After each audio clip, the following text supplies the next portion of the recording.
adalah melakukan perempelan atau pemangkasan pada bagian bawah dari tanaman cabai.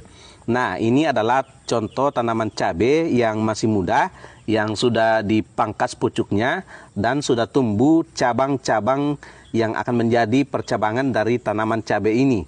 Dan pada bagian bawah ada daun-daun yang harus dilakukan perempelan seperti ini.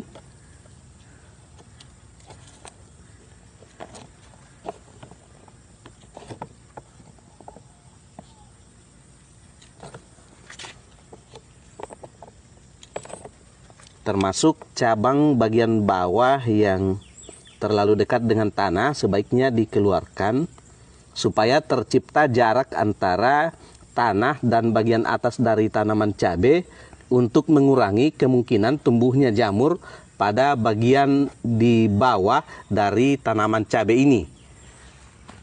Cara yang ketiga adalah melakukan pengaturan drainase pada tanaman cabai. Hal ini dilakukan dengan melakukan pembuatan bedengan-bedengan sebelum dilakukan penanaman cabai. Tetapi salah satu cara yang lain untuk melakukan pengaturan drainase pada tanaman cabai adalah dengan menanam pohon cabai pada polybag, sehingga pengaturan drainasenya bisa diatur dengan mudah dan mencegah kemungkinan lembabnya media tanam yang dapat mengundang tumbuhnya jamur Coledotricum maupun Gliosporium penyebab patek pada tanaman cabai. Nah, langkah yang keempat dalam mencegah penyebaran penyakit patek atau busuk buah pada tanaman cabai adalah dengan melakukan pemupukan yang tepat. Pada masa generatif, ketika tanaman cabai sudah mulai berbunga dan berbuah, sebaiknya kita hindari memberikan pupuk yang tinggi unsur nitrogennya.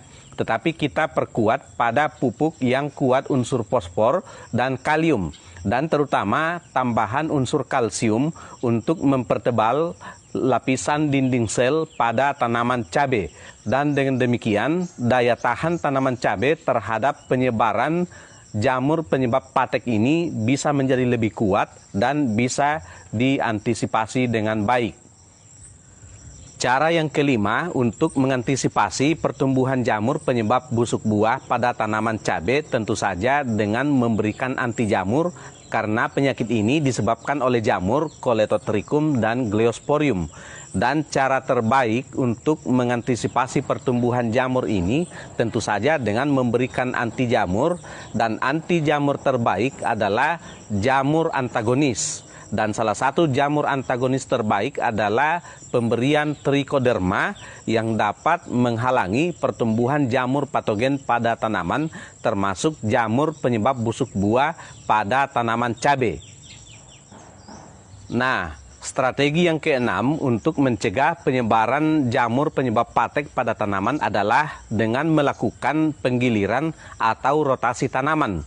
Dengan mengganti tanaman cabai dengan tanaman lain yang tidak sama karakternya, seperti tanaman terong atau tomat, maka akan terjadi pemutusan siklus perkembangan dari jamur tersebut, sehingga setelah tidak ada tanaman cabai, jamur penyebab patek ini dengan sendirinya akan mati, dan pada saat mereka sudah mati, maka siklus atau rotasi tanaman kembali pada penanaman cabai, dan cabainya akan terbebas dari serangan jamur penyebab busuk buah.